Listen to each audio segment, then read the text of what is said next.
Hey guys, what's up? As you all know, I love books. I read all the time. I probably have spent way too much money on books.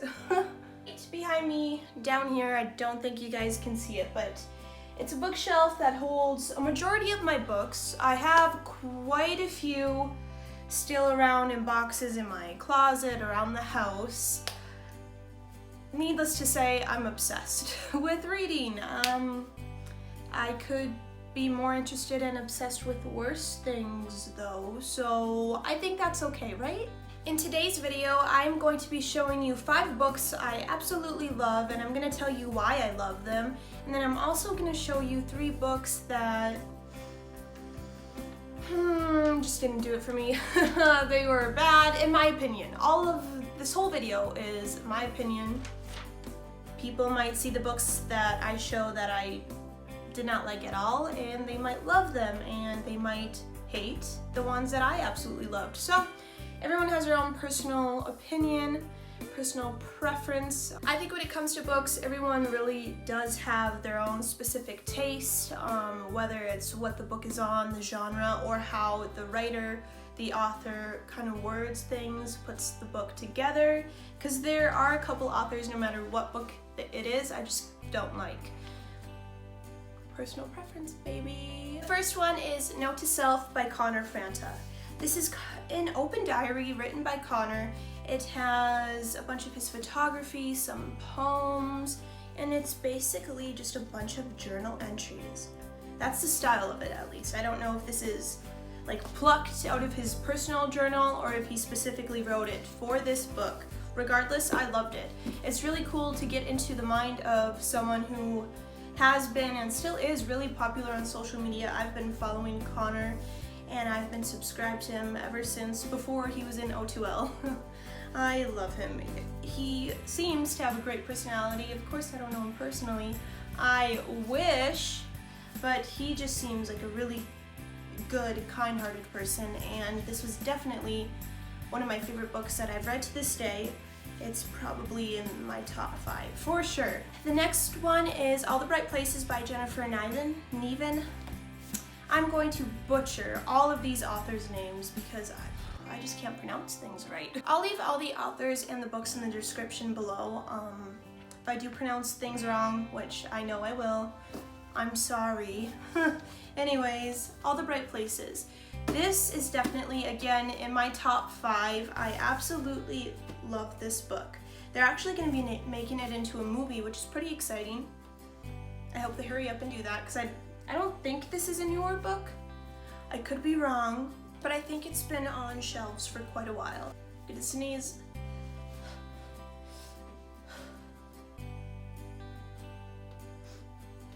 Just kidding. I'm gonna read the little description on the back of the book.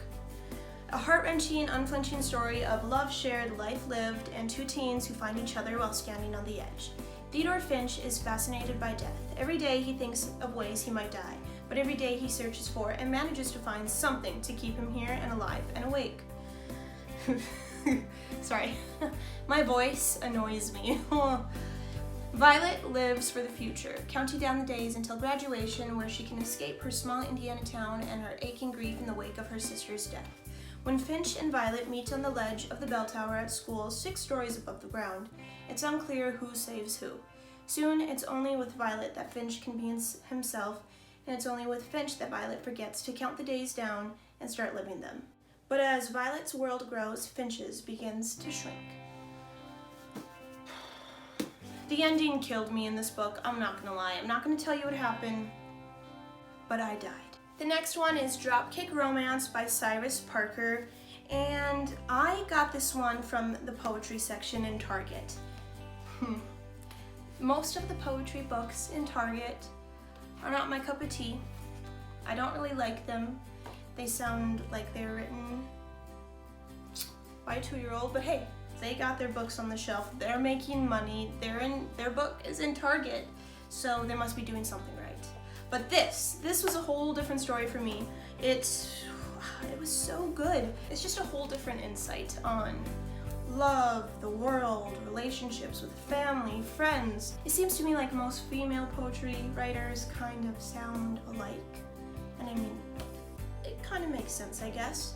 But this one was just a whole different insight, a whole different story, and I really, really, really liked it. His wife, Amanda Lovelace, is also a poetry writer, and I have 3 of her books. Don't know if she's written more, but I do have 3 of them. There's not much else I can say about this, but you just need to go pick it up, check it out from your library. I don't know. Go read it. Next is The Edge of the Universe by Shaun David Hutchinson. This one is, I loved this one too, and it's, let me see how many pages it is. It's a thickie. That's what she said. Sorry, but this one's pretty thick, and I finished it in like 2-3 days. It is 485 pages. Let me read the little description. Tommy and Ozzy have been best friends since 2nd grade and boyfriends since 8th. They spent countless days dreaming and escaping their small town, and then Tommy vanished. More accurately, he ceased to exist. He erased from the minds and memories of everyone who knew him, everyone except Ozzy. Ozzy doesn't know how to navigate life without Tommy and soon suspects that something else is going on. The universe is shrinking. When Ozzy is paired up with the reclusive and secretive Kelvin for a physics project, it's hard for him to deny the feelings that develop between them, even if he still loves Tommy. But Ozzy knows that there isn't much time left to find Tommy, and that once the door closes, it can't be open again. And he's determined to keep it open as long as possible. This book is so good. It kind of reminded me of the multiverse theory just a little bit. And if you don't know what that is, research that. It's mind-blowing to me. Go research that real quick. But no, this book is probably in my top 10, top 5. I really like it. I really want to go see if this author has made any more books, which I'm sure he has, but his writing is just beautiful. He really gives the in-depth emotions and feelings of the characters in the book that most authors can't really successfully portray in their writing, which really sucks because, I mean, it's not a movie, you can't see expressions, you have to feel it when you read it, and this author does an amazing job of bringing that to life on his pages. Alright, and the last book, book 5 of the ones that I absolutely love, is Tweak, Growing Up on Methamphetamines by Sheff. This book is amazing. Oh my gosh. I haven't seen the movie Beautiful Boy yet, which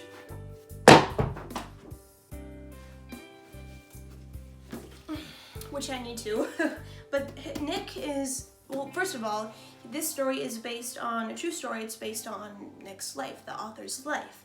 And it's really inspiring, number one. It just shows you a whole different side of people who do live and battle addiction, and it's very sad, it's very emotional, it's happy, it's so many, you feel so many different things every time you flip a page. It's unbelievable. And I also have the book his dad wrote. Let me get it out quick.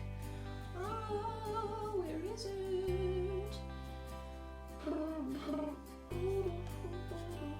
Here we go. Here it is, by David Sheff. It has Steve Carell in. Oh, Timothy Shaw. Oh, he's so cute. But here's the one that Nick's dad wrote. It's kind of his take on the life that he and his family and his son lived throughout Nick's battle with addiction. I haven't read this one yet, but I really want to. I need to very soon. This one, though, I could go on and on about how much I love it, but we're gonna move on. And we're gonna move on to the books that I just don't really like. Alright, the first one is The Last Boy and Girl in the World by... I'm sorry, I'm not even gonna try to pronounce this author's name, because I'm just gonna butcher it and embarrass myself. But you can find this book in the description below if you're wondering. Anyways, this book had a lot of potential to be amazing, and it started out okay. Every chapter I grew more uninterested in it, and I've made myself a deal. Ever since I was little, I told myself that if I get through the first chapter of the book, I need to finish it, even if I hate it. And that's the case with this one and a couple others that are coming up. But I found myself kind of just rushing through it. I didn't really want to read it. I was just trying to get it over with so I could move on to the next book. But basically, the town that this girl, the main character, lives in is flooding, and there's nothing that she can do, that anybody can do. It's going to become a ghost town. The damage is irreversible. The town will be shut down, destroyed, whatever.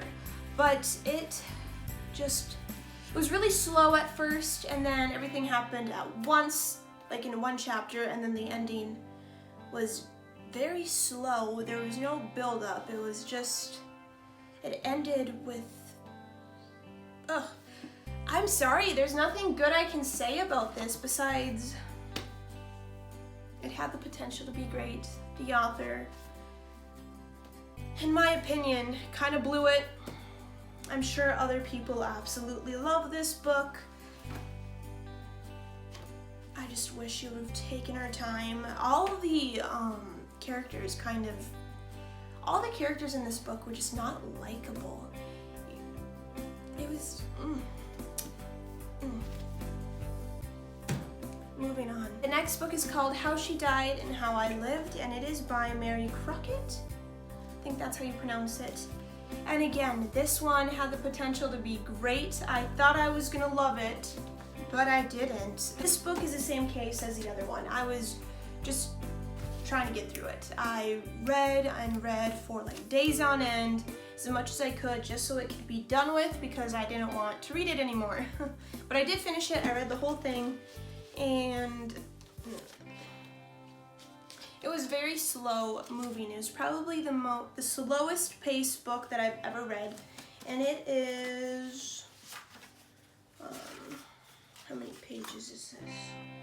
396, nearly 400 pages, and the text is, it's kind of big, kind of small. It's a good size for a text, but it was very slow moving, and everything that did happen was basically a whole lot of nothing. It's about a guy who messaged 5 girls and to hang out. Only one of them answered, and the one that did answer and hung out with the guy was murdered. He killed her very brutally, and it was just, that's really all you knew about the boy.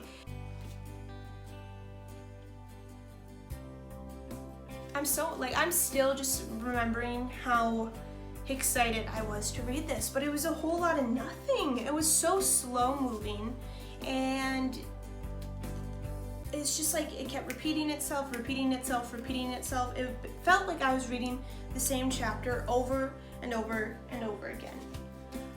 Not a fan. I can't even explain anything about it because there's nothing to explain.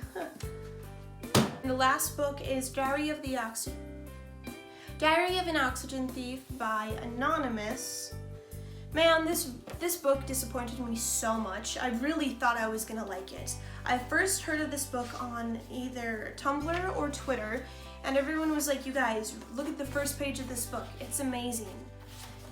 And it was. The first page hooked me right away. Then I flip it, and I'm already wanting to just put it down, not read it again, give it away. It's not a good book. I don't know if the author made this story if it was based off his life, the author's life, or what, but whoever the main character in this book is definitely not likable at all. Repeats himself, can't get over himself, very arrogant, and doesn't like getting treated the way he treats others, which sounds like a lot of people I know. But I just didn't like it. This was probably one of my least favorite books that I've ever read. And I've read a lot of books. But he did come out with a sequel, Chameleon in a Candy Store, and I do have that. Haven't read it yet. Very hesitant to read it because I just did not like this one. But I'm going to one day, eventually. I don't see it coming anytime soon, but once I do, I will keep you posted, and maybe it will make this book better. I don't know, like sometimes books that have a series are just, the first one's horrible and then the second one's really good, so it makes the first one seem a little better than it did before. And I hope that's the case with this one, because I don't even want to talk about it anymore. Alright guys, that concludes today's video. I understand that I'm really awkward in front of the camera and I probably sound like a toddler and use really small words and don't make eye contact either, but I just find it really awkward just staring into a lens, and yeah. But I hopefully will get better at it when I continue to film more. I know I've said it before that I'm going to have a set schedule and film or upload consistently on a set day. I'll try. I really am going to try. But if you like this video, give it a thumbs up. Please subscribe. I'm going to get better. I promise you, I will get better. Eventually, I won't be so awkward. I promise. But subscribe, like, leave a comment on what types of videos you would want to see. I do have a lot of ideas. I just need to execute them. And if you have any book recommendations, leave them in the comments below. I'd love to see what you guys like to read. I love to get new books. Yeah, just leave a comment or DM me on Instagram. All my social media links and information will be down below. Hope you guys have a good rest of your day. Bye.